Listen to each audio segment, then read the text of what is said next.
In Chapter 7 of your government book, the executive branch, which is called the bureaucracy. We have Herbert Hoover. President Herbert Hoover said, "You cannot extend the mastery of the government over the daily working life of a people without at the same time making it the master of the people's souls and thoughts." Daniel Webster said, "Whatever government is not a government of laws is a despotism. Let it be called it that way." So what are these presidents saying? The first one's saying you cannot extend government over the daily lives of the people without making it a master or controlling the people's lives. So this bureaucracy can much reduce a citizen of America's freedom.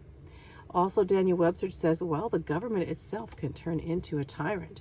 That's what a despot is a tyrant, controlling tyrant. And an executive branch of the bureaucracy indeed can do this. So we're going to be talking about the highlights here, the history of the federal bureaucracy, the organization of it, the power of it, and how to reform or change this bureaucracy. So, of course, the president is the most important and prominent part of the executive branch.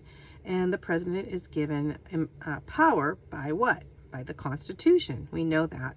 And this is to see that the laws are fully executed. That's why you call it basically the executive, because they're executing the powers to make sure that the laws are carried out. In 1787 is when our Constitution was written, right? But since then, a massive system of agency has been created to assist the president in executing laws, regulating behavior, and in the affairs of American citizens. So these agencies are all totally together called the bureaucracy. The bureaucracy of our government stems from the executive branch. They're all to help the president execute the laws, make sure the laws are carried out, and also regulate the behavior of American citizens. So when did this bureaucracy begin? We're going to go over the history of bureaucracies. You can see a bureaucracy. What is a bureaucracy? It's a large, complex organization made up of appointed officials. Who are they appointed by? Well, they're appointed by the president or elected officials appointing them. And they also, though, now not just appointed, they're hired. They're hired through our civil service system to work for our government, right? So this has been very different since 1789. I said 1787, but 1789 is actually when our government under George Washington began. And it's very different because now they are actually mostly hired. So we have a huge bureaucracy with a lot of people employed. We're talking about, a million. So the size of the bureaucracy is humongous. Let's just say that. And we're going to go over the size too, and we'll see the size, like millions we'll see that work for the government. So let's get into this history more, from patronage to a merit system. Patronage. When you think of patronage, what do you think of? I think of patron, or someone that is supporting another person no matter what. But patronage here is a little bit different. President Washington, when he picked who he was going to appoint for his federal positions, he scrutinized them and he weighed their character of each person. He was very particular. But later on, federal jobs increased and presidents gave out jobs to support their political parties. They didn't look at the person's character so much as if they would support them politically. So over time, jobs were distributed as favors in exchange for political support. And this is called patronage. Basically supporting the candidate politically for a job, right? This actually started and became just really out of hand under President Andrew Jackson, which was the 7th president, that administration. He developed what was called the spoils system. Like, the spoils go to the winner, right? And this was on a wide scale. So Jackson removed many of the government employees that were employed before, and he installed his own political supporters, even if they didn't really merit the job, even if they didn't know how to do the job. He gave them these jobs. And then he installed his own close-knit political supporters, which he called his kitchen cabinet.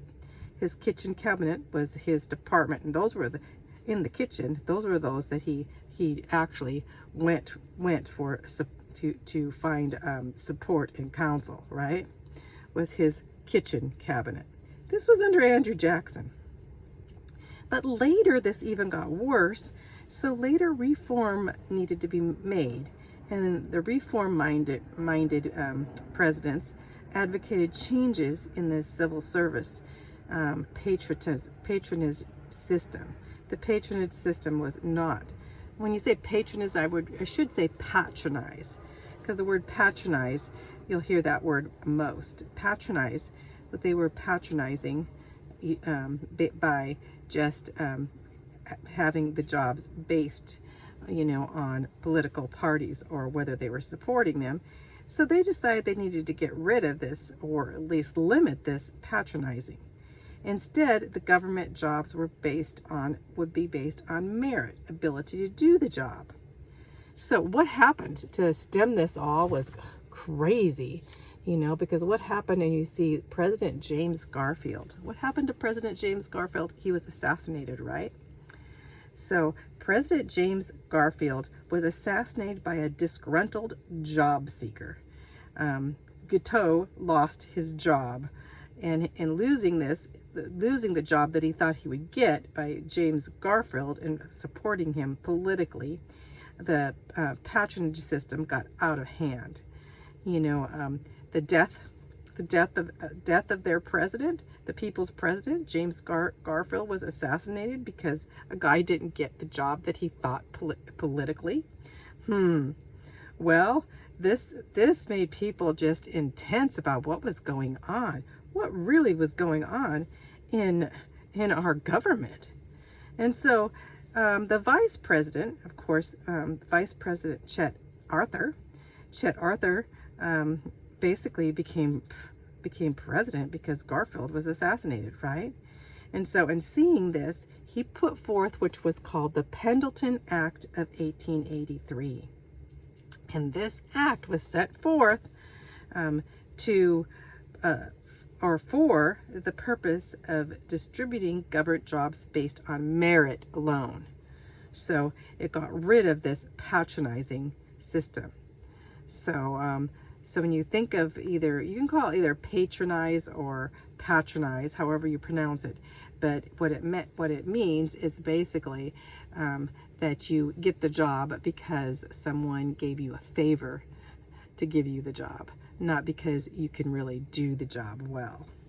So, but then now the jobs were on merit system because of the Pendleton Act of 1883. You can remember that act there.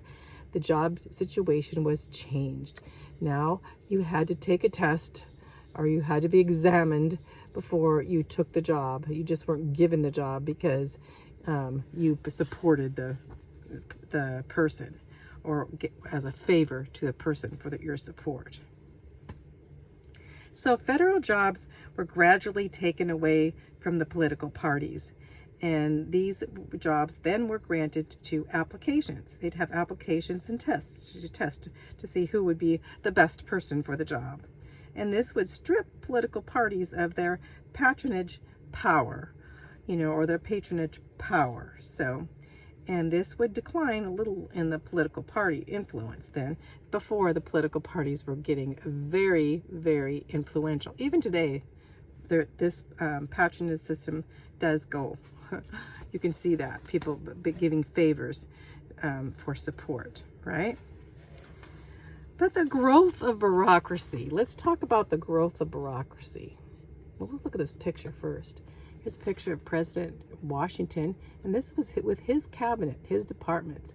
On the left, we have Knox, Hamilton, Jefferson, and Randolph here. So he only had, the cabinet of, 4 at this point. I think it got to be 5.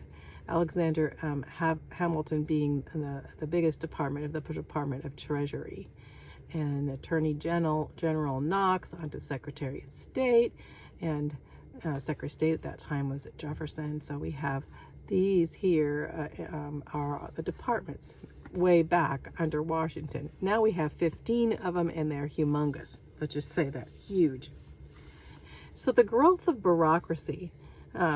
At first, bureaucracy was small, like under Washington. Washington considered of only 4 cabinet members. I think I said 5, but there's 4 cabinet members there. The officials and their employees totaled only about 100 people. This was like, under them, about 100 people is very, very slim compared. Even George Washington's plantation hired more than 100 people. So it was small. But then it started growing.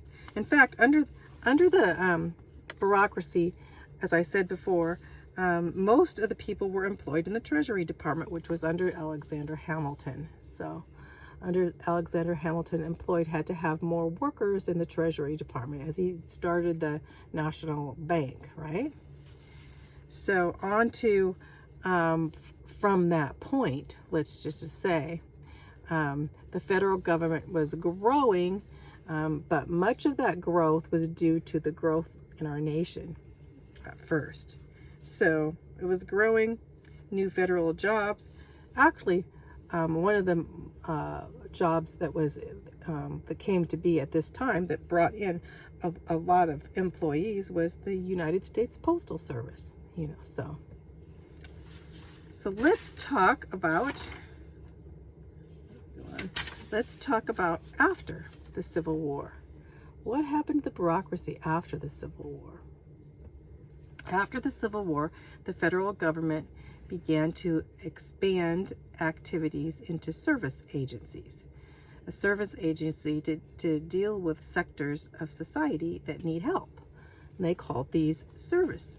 You can imagine after the Civil War, a lot of people needed help. And so Congress, first of all, formed another department, the Department of Agriculture, and added this to the cabinet to help the agriculture, especially in the South, deal with these huge plantations that had been ruined, and basically the agriculture of the South had been stifled because of the war at that time.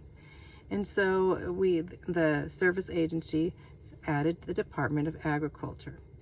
And then the rate of growth of government employees started to outpace the rate of growth in the nation by 9-fold, so that's what it says. Today, how many people are employed and how many people represent our departments, our bureaucracy? 2.8 million people. Remember I said millions? 2.8 million people. And there are 100 agencies. There's 15 departments, but then again, we have agencies on the outside of the departments, so we have over 100 agencies. So what caused this recent growth in our bureaucracy? Can you imagine? Well, first of all, the nation's population grew, and of course the nation added new states to the Union, and this would cause growth, yes. Also, science and technology developments actually increased the growth of needed agencies, right? The changing economy, as the economy changed, the economy needed to have new areas of bureaucratic growth too. But that's not really the problem. None of those things. The much more important factor is social welfare. The social welfare system increased hugely, humongously, I should say, fantastically, I'd say, just a large amount of agencies. So they call this social welfare economic equality. When you look at social welfare, as it grows, it becomes into socialism. And then from socialism, it could even creep into communism. We've seen that in other nations. So we see basically this bureaucracy coming in, this monstrosity in that sense, into our social welfare system. So the government's role now was not just protecting the citizens, but providing for citizens. And this leads into communism, where the government wants to provide a citizen for everything. So the government role switched from protector to provider. And the proliferation of agencies, huge, broad range of services became apparent and responded now to more social needs. So when did this begin? I'll give you a guess. Let's go on here. As you see, under FDR, under Roosevelt. In the 1930s, the interest became in social welfare. Why? Well, we had some things going on, and the biggest was the Great Depression that Roosevelt became during his first presidency. He felt he needed to deal with it on a new way, with Keynesian politics, right? And social welfare on a broad scale. So FDR set forth his New Deal. The New Deal was a collection of legislative proposals aimed at providing socialist benefits such as government-financed pensions and health care and more than that. So what basically FDR was bringing at this time, as he thought needed too, was socialism, was providing for many. So that in the name of improving the depression of the economy, socialism started creeping in under FDR, Franklin Delano Roosevelt. Don't get him mixed up with Teddy Roosevelt. They're totally different, even though they were related to each other. So, but anyway,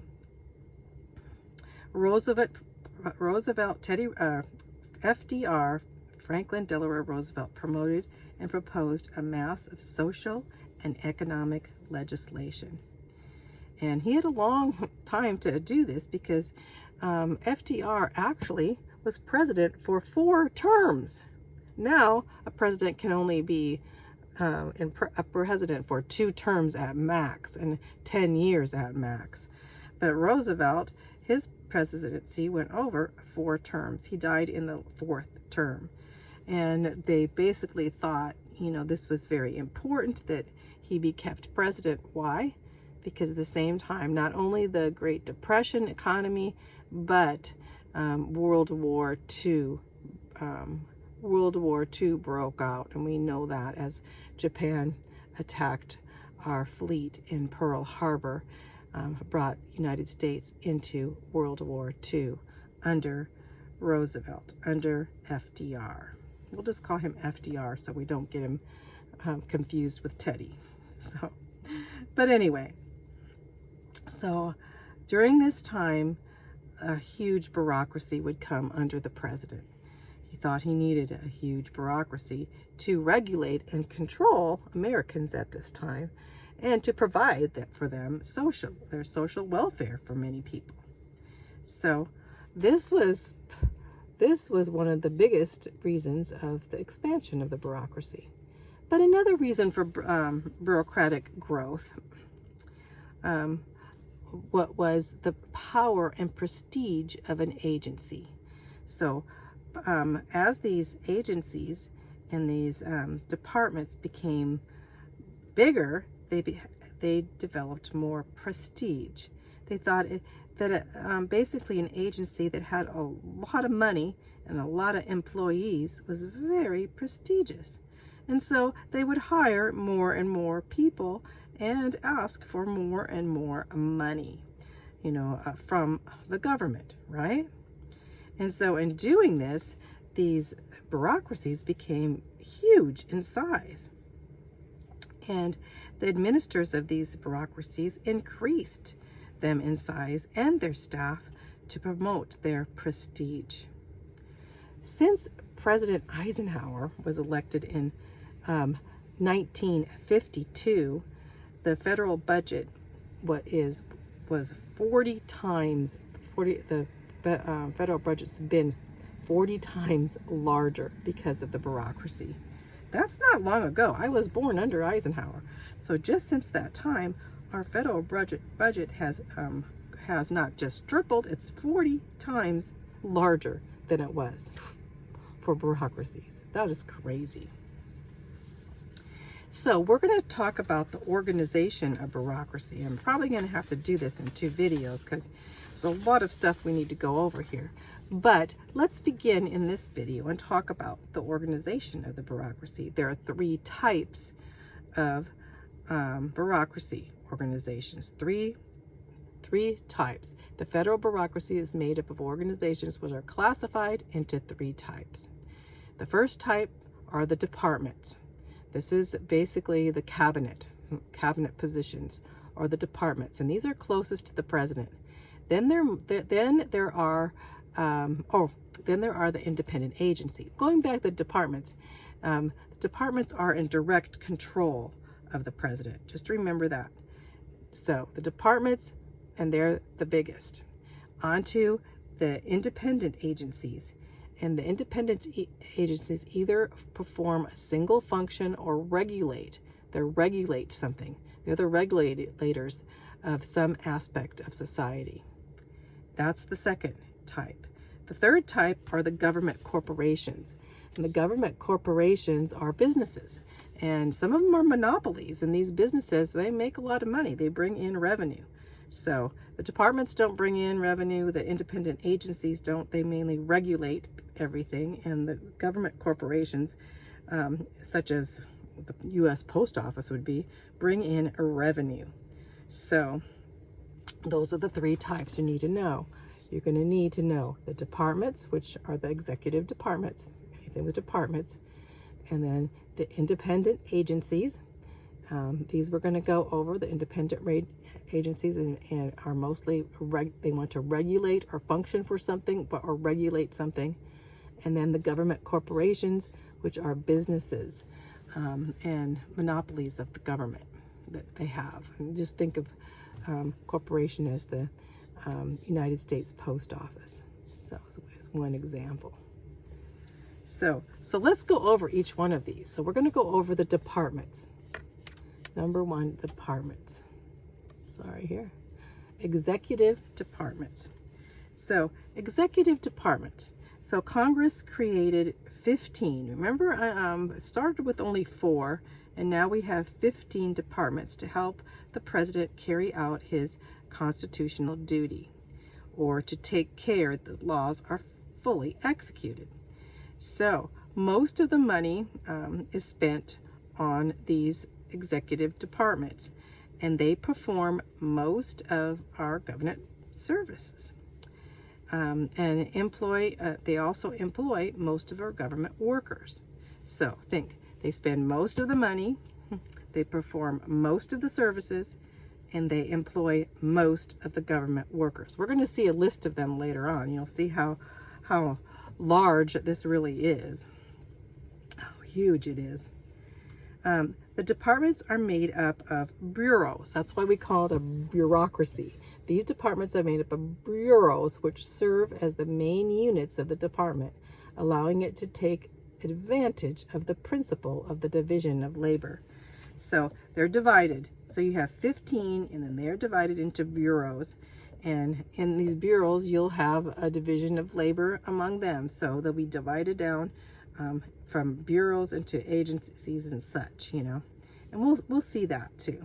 But first of all, we'll talk about, you know, the bureaus and of these and what they do. So let's go on here. The president can request Congress for a new department if he wants, but only Congress can create a department. So when you talk about these executive departments, you think, oh, the president can pick, basically pick a department or a department leader. Well, he can, but only Congress can really create it. So Congress has to create it for the president, right? And sometimes Congress gives an agency department status. So it takes a department and says takes an agency and says we're going to make this agency a department. And it has done that, especially under the Veterans Administration. That's one of it. We had the Veterans Administration, and they took the Veterans Administration, the veterans, and they made it into the Department of Veteran Affairs. So now we have a Department of Veteran Affairs. This is all done by Congress.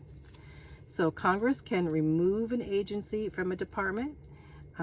It can also have an agency become independent.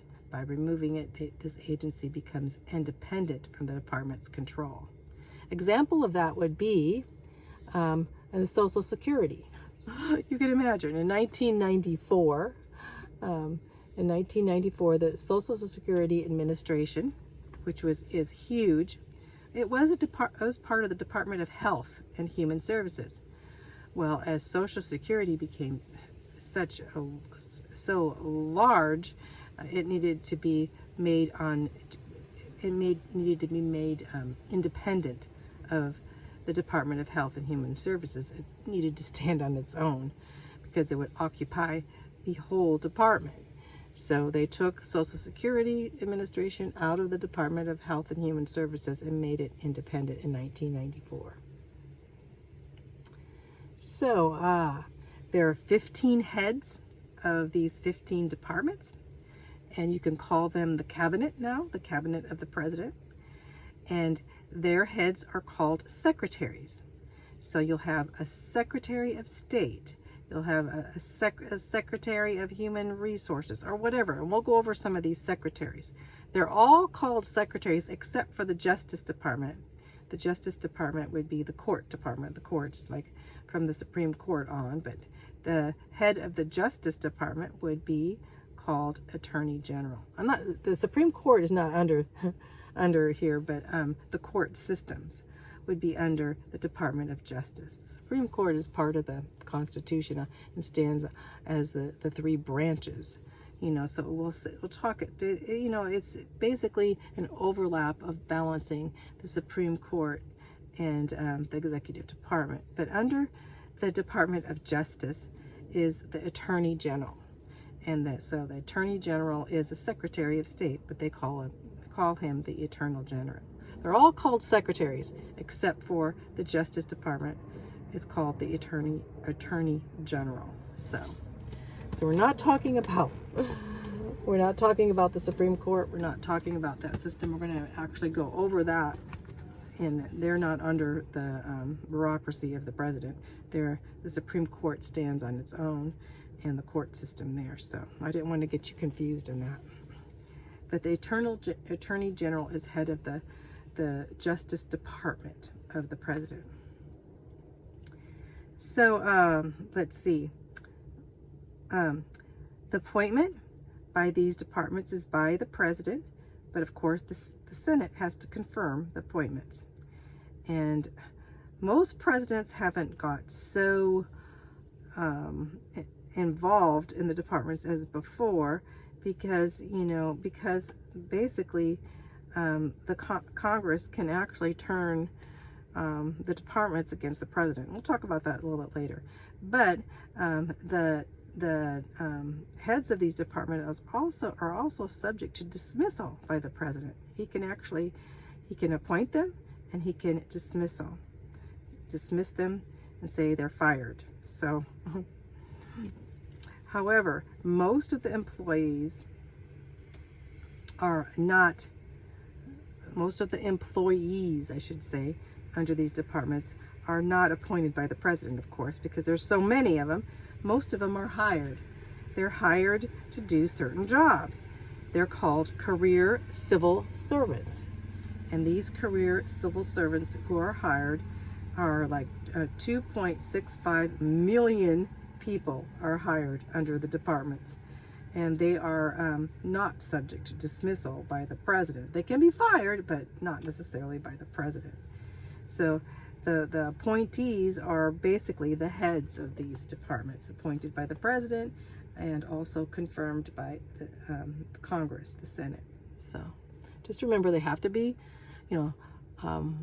first of all, remember this: the departments themselves are formed by Congress for the president. And then the president appoints the heads of the departments, the secretaries of the departments are the heads. And the Senate has to confirm what the president does. And the Senate can dismiss those heads too, the heads of the department, if he wishes. And again, the Senate needs to approve. So I hope you understand that. But most of the people that work for the government under the departments are hired civil servants. They're hired by the government, 2.65 million, and the president can't really fire any of them. So, although they can be fired by, their employers, right? So, in 1789, let's go on to the next here. I hope I explained that good enough for you. Here's a picture at the far left is the Pentagon headquarters of the Department of Defense. So, the picture of the Department of Defense under the president, the Pentagon. And above is the Department of Commerce. So you see that. And the left there is the Department of the Treasury. These are all departments of the president. In 1789, Washington, again, President Washington, established the president for a cabinet. And this cabinet is what 15 heads now are the cabinet. But under this cabinet that Washington had, he met with his principal officers to seek their advice and counsel on matters of administration.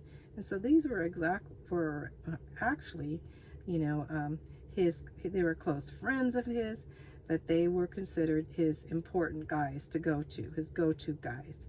And these, soon the meetings were called cabinet councils, that they were meeting in the Washington's cabinet to discuss. And these became the beginning of departments.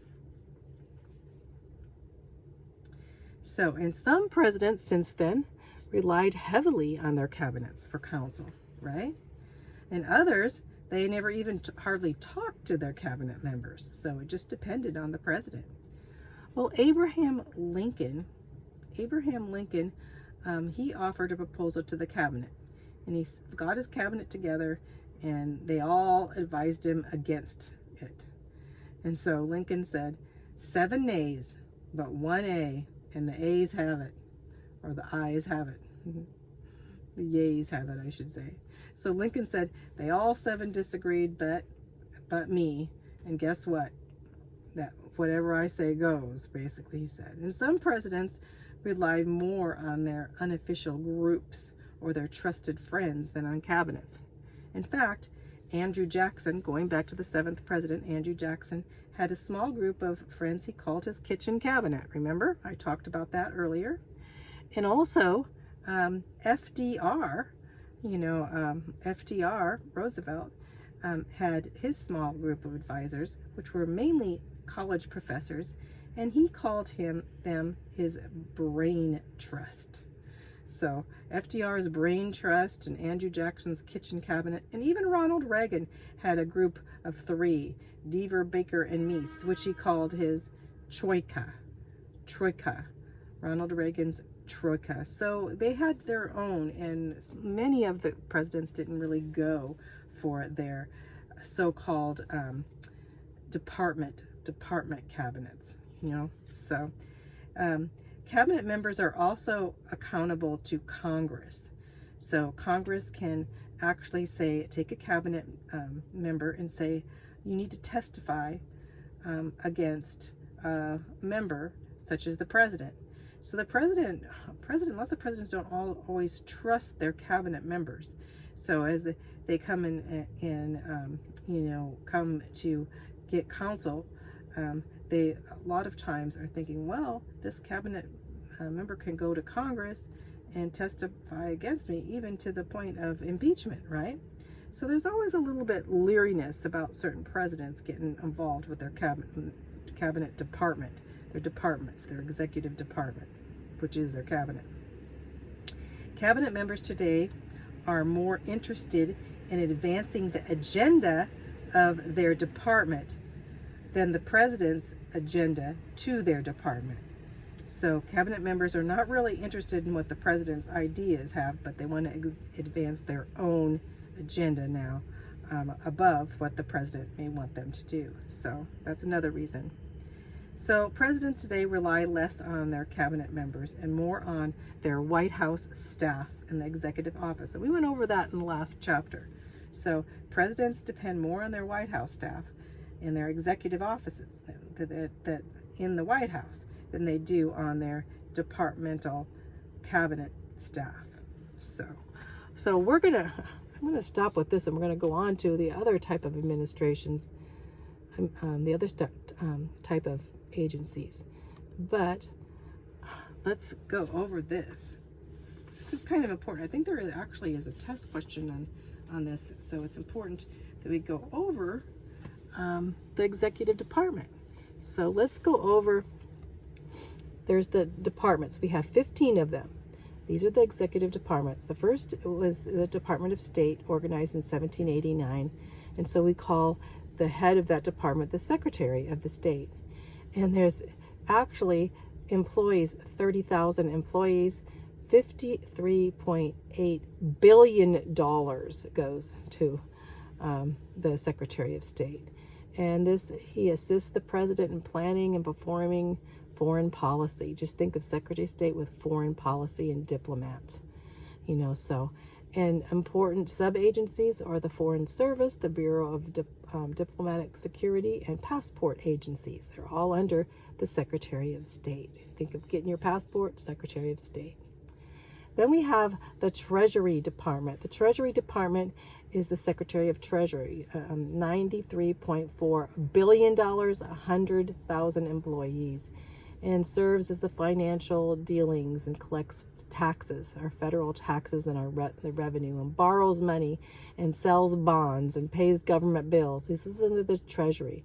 The IRS is under this. The Bureau of Engraving and Printing and the Bureau of the Mint is under the Treasury. $93.4 billion here. So the Secretary of the Interior is $13.1 billion, 70,000 employees, oversees management of conservation and development of national resources, manages Native American affairs, and supervises the nation's mines and national parks underneath the Secretary of Interior. The National Park Services, the U.S. Fish and Wildlife Service, and the Bureau, BIA, the Bureau of Indian Affairs, is all under the Secretary of the Interior. The Secretary of Justice. Well, there isn't a Secretary of Justice. They call this Secretary the Attorney General under Justice. This handles legal matters for the executive branch, provides the president and the heads of other executive with legal advice. They also manage the federal prisons, and they oversee the United States Attorney and Marshals. So the Federal Bureau of Investigation, the FBI, is under the Justice Department, and the Bureau of Prisons is under the Justice Department. So under Agriculture, the Secretary of Agriculture was formed in 1889. All of these so far are long time ago, 1789, and now in 1889, agriculture. And this will assist the farmers, anything to do with farming, improving seeds, inspecting food processing plants, meat, poultry, and dairy products will be inspected by this department. The food stamp program and the National School Lunch Program are actually under this Department of Agriculture. I bet you didn't know that. So the Food and Safety Inspecting Service, the Federal Crop Insurance, the Soil Conservation on the Forest Service are all under the Department of Agriculture. Okay, Commerce. The Department of Commerce. The Secretary of Commerce is $9.3 billion, 38,000 employees, links the executive branch of the federal government to the business world. We're talking about business and commerce, conducts the national censuses, grants patents and trademarks, so the patents come under commerce. The Bureau of Census, the National Weather Service Patent and Trademark Office is under commerce, and the United States Travel and Tourism Administration is under commerce. So the Department of Labor, the Secretary of Labor, we talk about $116.7 billion spent, 15,000 employees.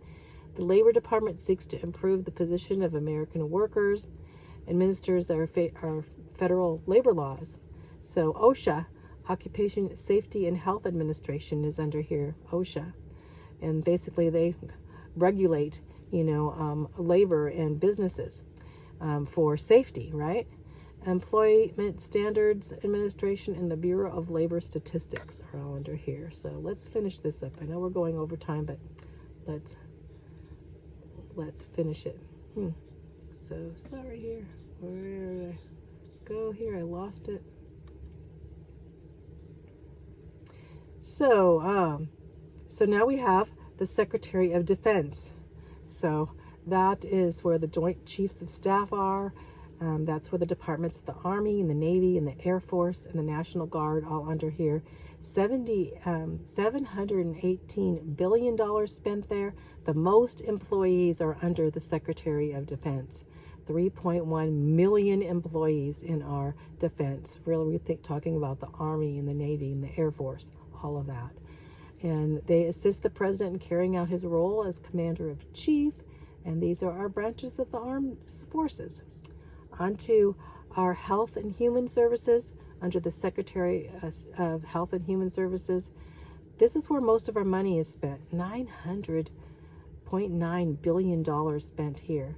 There's 65,000 employees. So Defense has the most employees, and Health and Human Services spends the most money.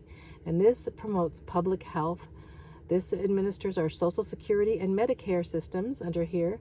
And this enforces our pure food and drugs under here. So public health services, drug administration underneath here, health and care, finances, Medicare and Medicaid, Social Security, all under human health, health and human services.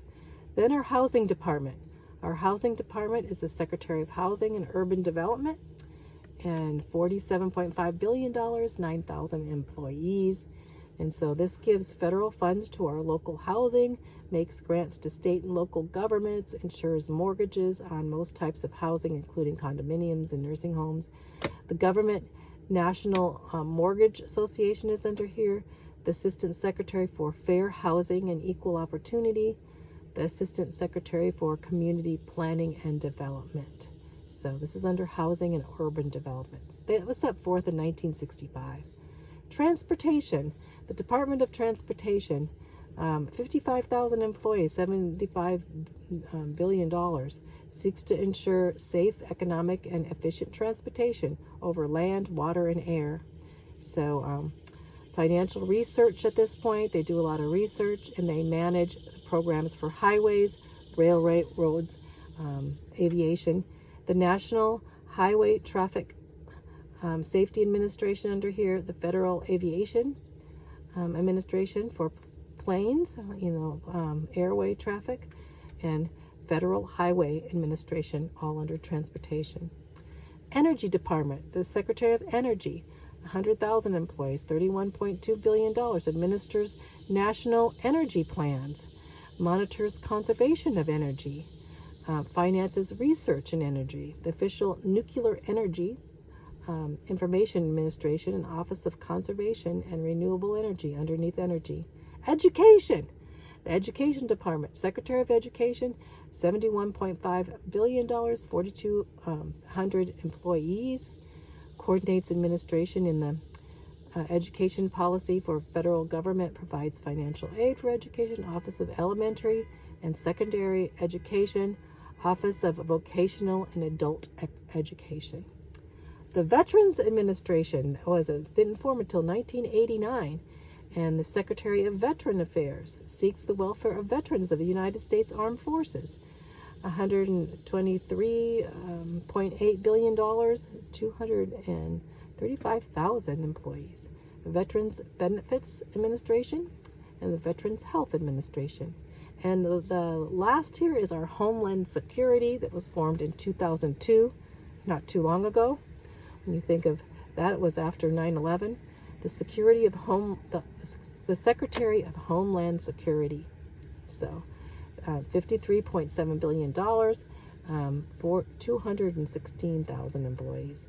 And this is to prevent terrorist attacks and protect Americans' infrastructure and protect key resources, to respond to recover from incidents like 9/11.